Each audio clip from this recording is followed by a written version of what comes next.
இந்த பரிசுத்த ஆவியானவரை நாம் ஜெபித்து பெற்றுக்கொள்ள வேண்டும்.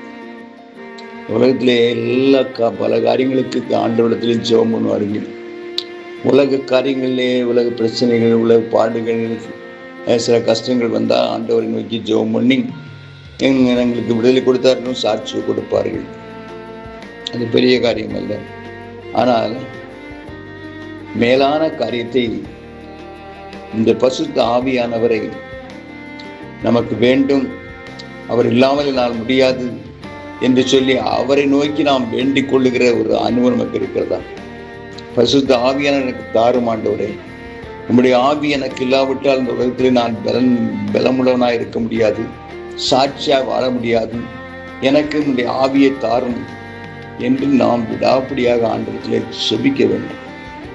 அப்படி ஜெபிக்கும் போது ஆண்டவர் சொன்னார், பொல்லாதவர்களாகி நீங்கள் உங்கள் பிள்ளைகளுக்கு நல்ல ஈவுகளை கொடுக்க அறிந்திருக்கும் போது பரமபிதா தமிழத்தில் வேண்டிக் கொள்ளுக்கு பரிசுத்த ஆவி கொடுப்பது அதிக நிச்சயம் அல்லவா?